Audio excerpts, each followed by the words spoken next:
Hello, my name is Trillian Small and welcome to Mission Possible's Stories. Today's story is all about identity. So that was one of my biggest challenges as I was going through this phase of really developing and learning who I was. I thought I knew. I knew what I did. I knew what I could accomplish. I knew my skill set.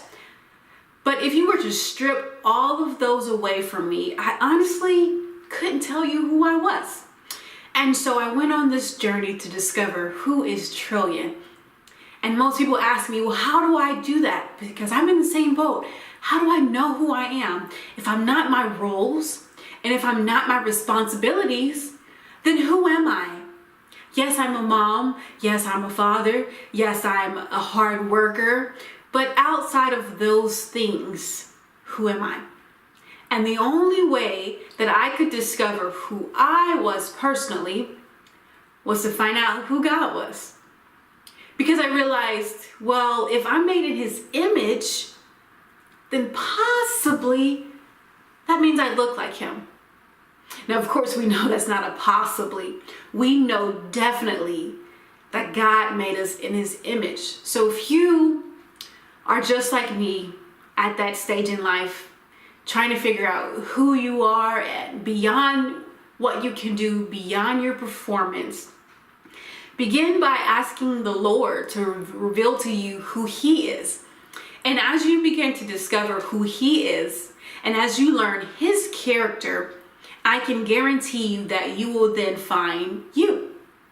If He says He is love, then you are love. If He says He is joy and peace, guess what? So are you. And so if you are wrestling, don't be afraid to admit that you don't know who you are. It's okay. For one, self-awareness is the first step to really getting to that place. It's not pride and it's not ego. It's simply saying, I don't know, but I want to know the answer. So I love watching movies, Disney movies in particular. I really want to be a Walt Disney screenplay writer. One of the movies that's my most favorite right now is Moana. And she goes on this long journey to really discover who she is. And you may even know that her name actually means sea.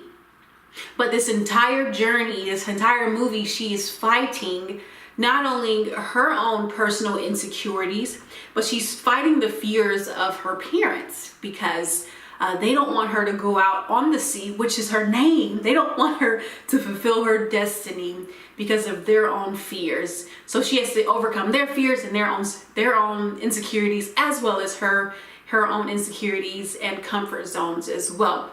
That's the one thing that is required of us to discover who we are, overcoming our own insecurities. Sometimes we can't see how great we are. Sometimes we can't see the beauty inside ourselves. And so sometimes it takes somebody walking up to us, metaphorically speaking, holding up a mirror and showing us, this is who you are. So I pray for you this week, and I want you to pray the same.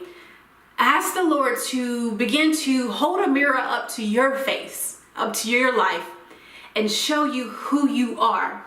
More specifically, ask Him to show you who He is. Ask Him this week. Just pray and ask, Lord, this week I ask that you show me one thing about you, one characteristic about you that also is reflective of who I am. I want you to do that because it is so important to go beyond what you do, but to focus on who you be. Yes, incorrect grammar, I know. Don't focus on what you do, focus on who you be. Because it is in that being state that you are able to reach that mission impossible. You can take that mission impossible and turn it right on over to a mission possible when you know exactly who you are. It was Moana finding out who she is and realizing in enough time to be able to save not only herself, but her entire family, her entire culture, had she not known who she was. not only her, but everybody else connected to her would have passed away. It was her identity that gave her the courage and strength. She says, I know who I am, and you know who you are. That's the space where the impossibilities quickly shift to possibilities. That's my hope for you this week. Focus on knowing who you are by focusing on who God is and his character. Ask him to reveal one thing to you about his character this week, and I want to hear about it. Tell me by Saturday what you have learned about him that is also reflective of you. Use this principle throughout the week, and I guarantee you will see a change in your life. And as always, if all else fails, remember this: love never fails.